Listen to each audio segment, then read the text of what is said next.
ಸುಮಾರು 10 ದಿನದಿಂದಲೂ ಕೂಡ ಗಂಗಾವಳಿ ನದಿಯಲ್ಲಿ ಅರ್ಜುನ ಮತ್ತೆ ಆ ಲಾರಿಗಾಗಿ ಆಪರೇಷನ್ ನಡೀತಾ ಇತ್ತು. ಗಂಗಾವಳಿ ಆಪರೇಷನ್. ಆ ಆಪರೇಷನ್ ಅಲ್ಲಿ ಈಗ ಲಾರಿ ಪತ್ತೆಯಾಗಿದೆ ಅನ್ನೋದನ್ನ ದೃಢಪಡಿಸಿದ್ದಾರೆ ಸ್ಥಳೀಯ ಶಾಸಕ ಸತೀಶ್ ಸೈಲ್. ನಾಪತ್ತೆಯಾಗಿದ್ದ ಲಾರಿ ಗಂಗಾವಳಿ ನದಿಯಲ್ಲಿ ಪತ್ತೆಯಾಗಿದೆ.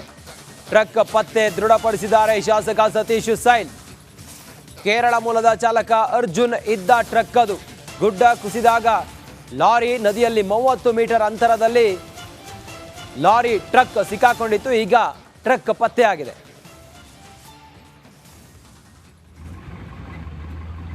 ಲಾರಿ ಪತ್ತೆಯಾಗಿರೋದ್ರ ಬಗ್ಗೆ ಸ್ಥಳೀಯ ಶಾಸಕ ಸತೀಶ್ ಸೈಲ್ ಅವರು ಮಾತಾಡಿದ್ದಾರೆ. ರಿಪಬ್ಲಿಕ್ ಕನ್ನಡ ಯಾವಾಗ ಈ ದುರಂತ ಆಯಿತು ಅವತ್ತಿನಿಂದಲೇ ಸ್ಥಳದಲ್ಲೇ ಇದ್ದು ಗ್ರೌಂಡ್ ರಿಪೋರ್ಟ್ ಅನ್ನು ನೀಡ್ತಾ ಇದೆ. ಲಾರಿ ಪತ್ತೆಯಾಗಿರೋದ್ರ ಬಗ್ಗೆ ನಮ್ಮ ಪ್ರತಿನಿಧಿ ನಾಗೇಂದ್ರ ಬಾಬು ಸತೀಶ್ ಸೈಲ್ ಅವ್ರ ಜೊತೆಯಲ್ಲಿ ಮಾತಾಡಿದ್ದಾರೆ. ಏನು ಹೇಳಿದ್ದಾರೆ ನೋಡೋಣ ಬನ್ನಿ. ಶಿರೂರು ಭಾಗದಲ್ಲಿ ಗುಡ್ಡ ಕುಸಿತ ಆಗಿ ಇವತ್ತಿಗೆ 9 ದಿನ ಆಗಿದೆ. ಇಲ್ಲಿಯವರೆಗೂ ಕೂಡ ಸ್ಥಳೀಯ ಜಗನ್ನಾಥ್ ನಾಯಕ್ ಹಾಗೆ ಲೋಕೇಶ್ ಇನ್ನೂ ಕೂಡ ಪತ್ತೆಯಾಗಿಲ್ಲ.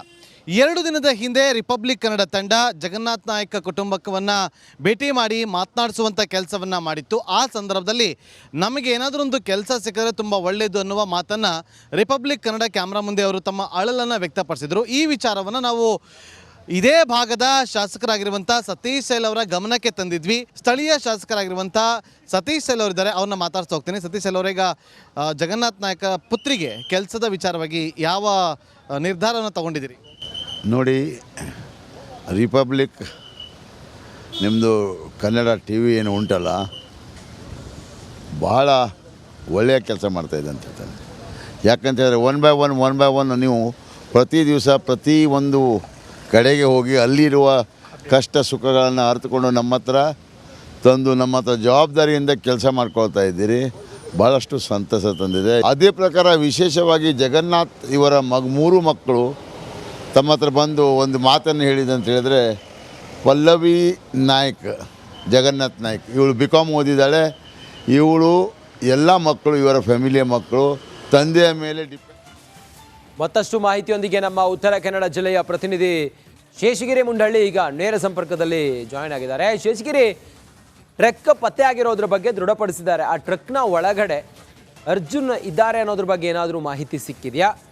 ಮತ್ತು ಇನ್ನುಳಿದಂಥ ಆ ಸ್ಥಳೀಯರು ಅವ್ರ ಬಗ್ಗೆ ಏನಾದರೂ ಕಾರ್ಯಾಚರಣೆಯಲ್ಲಿ ಏನಾದರೂ ಡೀಟೇಲ್ಸ್ ಹಂಚ್ಕೊಂಡಿದ್ದಾರಾ ಮಾನ್ಯ ಶಾಸಕರು?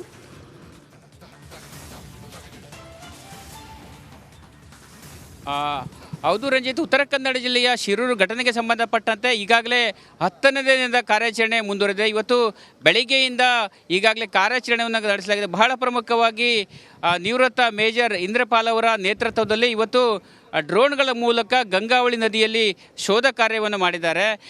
ಈ ಶೋಧ ಕಾರ್ಯದಲ್ಲಿ ಒಂದು ಬೆಳವಣಿಗೆ ಅಂತ ಹೇಳಿದ್ರೆ 3 ವಾಹನಗಳು ಪತ್ತೆಯಾಗಿದೆ ಎಂಬ ಮಾಹಿತಿ ಕೂಡ ಲಭ್ಯವಾಗಿರುವಂಥದ್ದು. ಅದರಲ್ಲಿ ಅರ್ಜುನ್ ಇರುವಂಥ ಕೇರಳ ಮೂಲದ ಲಾರಿ ಕೂಡ ಪತ್ತೆಯಾಗಿದೆ ಮತ್ತು ಆ ಲಾರಿಯಲ್ಲಿ ಟಿಂಬರ್ ಕೂಡ ಇದೆ ಎಂಬ ಮಾಹಿತಿ ತಿಳಿದಿರುವಂಥದ್ದು. ಆದರೆ ಯಾವುದೇ ಶೋಧ ಕಾರ್ಯಾಚರಣೆಯಲ್ಲಿ ಸಂಬಂಧಪಟ್ಟ ಯಾವುದೇ ಮಾಧ್ಯಮಗಳಿಗಾಗಲಿ ಅಥವಾ ಸಾರ್ವಜನಿಕರಿಗಾಗಲಿ ತಿಳಿಸ್ತಾ ಇಲ್ಲ.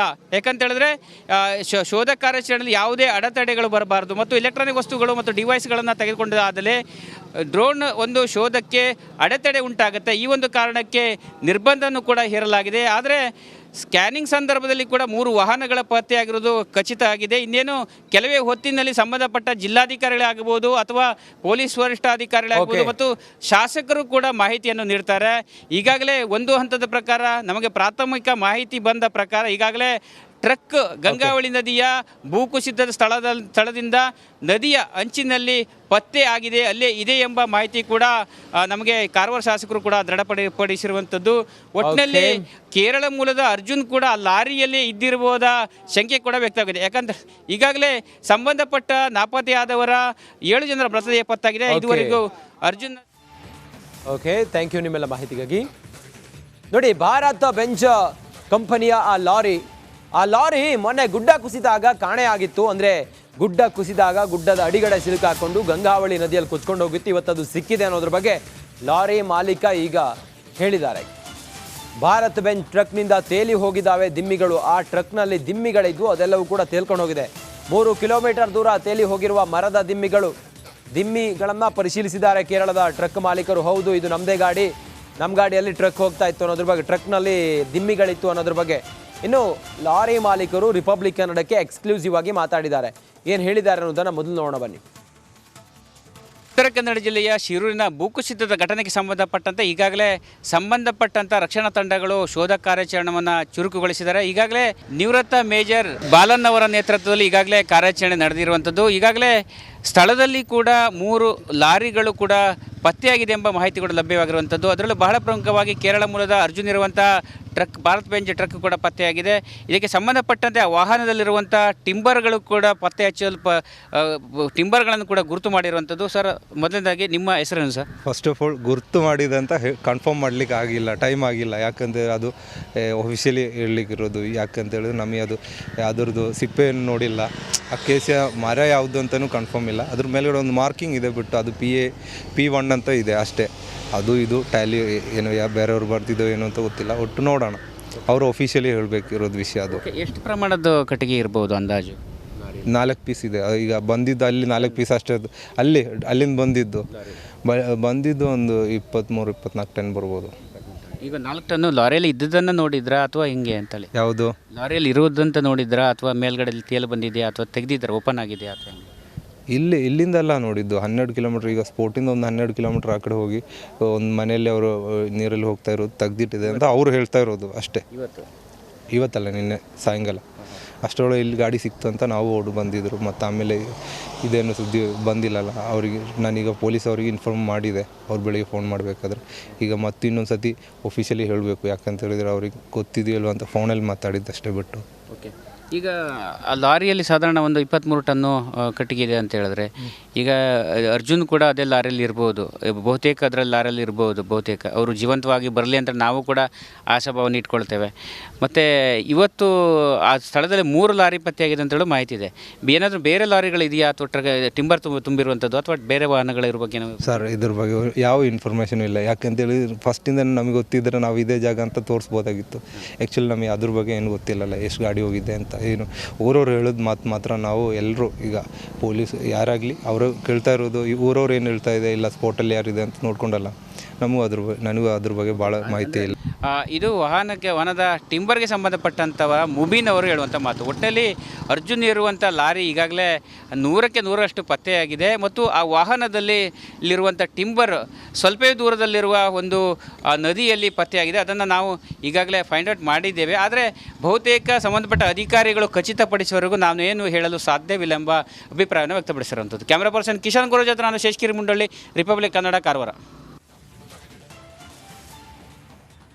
ಗುಡ್ಡ ಕುಸಿತ ಆಗಿ ಆ ದುರಂತದಲ್ಲಿ ಅಲ್ಲಿ ಕೇವಲ ಅರ್ಜುನ್ ಮಾತ್ರ ನಾಪತ್ತೆ ಆಗಿರೋದಲ್ಲ, ತಮಿಳುನಾಡು ಮೂಲದ ಶರವಣ್ ಸೇರಿದಂತೆ ಸ್ಥಳೀಯರು ಕೂಡ ನಾಪತ್ತೆಯಾಗಿದ್ದಾರೆ.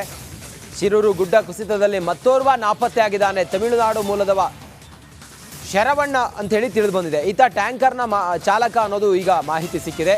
ಆತ ಟ್ಯಾಂಕರನ್ನು ನಿಲ್ಲಿಸಿ ಟೀ ಕುಡಿಯಲು ಶರವಣ್ ಹೋಗಿದ್ದ. ಘಟನಾ ಸ್ಥಳದಲ್ಲಿ ಸಿಕ್ಕಿದ್ದ ಶರವಣ್ ಟ್ಯಾಂಕರ್ ಈಗ ಸಿಕ್ಕಿದೆ. ಜುಲೈ 16ರಂದು ನಾಪತ್ತೆಯಾಗಿದ್ದ ಶರವಣ್, ಆತನ ಟ್ಯಾಂಕರ್ ಈಗ ಪತ್ತೆಯಾಗಿದೆ. ಆತ ಕೊಚ್ಕೊಂಡು ಹೋಗಿದ್ದಾನೆ. ಎಲ್ಲಿದ್ದಾನೆ ಅನ್ನೋದ್ರ ಬಗ್ಗೆ ಗೊತ್ತಿಲ್ಲ. ರೆಸ್ಕ್ಯೂ ಆಪರೇಷನ್ ನಡೀತಾ ಇದೆ. ಆರ್ಮಿ ಕೂಡ ಅಲ್ಲೇ ಇದ್ದು ಎಲ್ಲವನ್ನು ಕೂಡ ಅಲ್ಲಿ ಅಂದರೆ ಕೆಲವು ಅತ್ಯಾಧುನಿಕ ಉಪಕರಣಗಳನ್ನೆಲ್ಲ ಬಳಸಿ ಅಲ್ಲಿ ಕಾರ್ಯಾಚರಣೆಯನ್ನು ಮಾಡ್ತಾ ಇದ್ದಾರೆ. ಶರವಣ್ ನಾಪತ್ತೆಯಾಗಿದ್ದಾನೆ. ಆತನ ಟ್ಯಾಂಕರ್ ಈಗ ಸಿಕ್ಕಿದೆ. ಮೂಲದ ಒಬ್ಬ ಚಾಲಕ ಕೂಡ ನಾಪತ್ತೆ ಆಗಿದ್ದಾನೆ ಅಂತೇಳಿ ಮತ್ತೊಂದು ಕೂಡ ಈಗ ತಮಿಳುನಾಡಿನಲ್ಲೂ ಕೂಡ ಒಂದು ವಿಚಾರ ಕೇಳಿ ಬರ್ತಾ ಇದೆ, ಶರವಣ್ಣನ್ ಅಂತೇಳಿ. ಆ ಬಗ್ಗೆ ಏನಿದೆ ಮಾಹಿತಿ? ಶರವಣನನ್ನು ನಾವು ಹಿಡಿದೇ ಮಾತಾಡ್ತಾ ಇದ್ದೇವೆ. ನಾವು ಶರವಣನ ಬಾಡಿಯನ್ನು ಎಂತ ತಿಳ್ಕೊಂಡಿದ್ದೇವೆ ಅಂತ ಹೇಳಿದ್ರೆ, ಒಂದು ಹಾಫ್ ಬಾಡಿ ಸಿಕ್ಕಿತ್ತು ನೋಡಿ, ಅದು ನಾವು ಶರವಣನ ಲೆಕ್ಕದಲ್ಲಿ ಇಟ್ಕೊಂಡಿದ್ದೇವೆ. ಅದು ದಡೇವನ್ನ ಶರವಣನ ಲೆಕ್ಕ ಅದು ಆ ಥರ ಇಟ್ಕೊಂಡಿದ್ದೇವೆ. ಹಾಫ್ ಬಾಡಿ ಒಂದು ಸಿಕ್ಕಿದೆಲ್ಲ, ಹಾಫ್ ಬಾಡಿ ಶರವಣಂದು ಅಲ್ಲ ಅಂತಾದರೆ 4 ಜನ ಆಗ್ತಾರೆ. DNA ಟೆಸ್ಟ್ನಲ್ಲಿ DNA ಟೆಸ್ಟ್ ರಿಸಲ್ಟ್ ಇವತ್ತು ಸಂಜೆ ಬರ್ಬೋದು ಅಥವಾ ನಾಳೆ ಬೆಳಿಗ್ಗೆ ಬರ್ಬೋದು. ಸೊ ಅಂದ್ರೆ ಈಗ ಆಲ್ರೆಡಿ ಜಗನ್ನಾಥ್ ನಾಯಕ್ ಫ್ಯಾಮಿಲಿ ಬಳಿ ಕೂಡ DNA ಟೆಸ್ಟ್ ತಗೊಂಡು, ಜಗನ್ನಾಥನ ಫ್ಯಾಮಿಲಿದು ಇದು ತೊಗೊಂಡಿದ್ದೇವೆ ನಾವು. ಬಟ್ ನನ್ನ ಪ್ರಕಾರ ಜಗನ್ನಾಥ್ ಅಲ್ಲ, ಅದು ಲೋಕೇಶ್ ಅವ್ರ ಫ್ಯಾಮಿಲಿ ಅವ್ರದ್ದು ಕೂಡ ನೀವು ಕೃಷ್ಣ ಅಲ್ಲ. ಅವನು ಅರ್ಜುನ್, ಜಗನ್ನಾಥ್ ಅರ್ಜುನ್ ಇಲ್ಲೇ ಇದ್ದಾರೆ. ಬಟ್ ಈಗ ಅಲ್ಲಿ ಪತ್ತೆ ಶರವಣ್ಣನ್ ಅಂತೇಳಿ ನನ್ನ ಅಂದಾಜು ಶರವಣನ್ ಇರಬಹುದು. ಓಕೆ, ಅರ್ಥ ಆಯ್ತಲ್ಲ.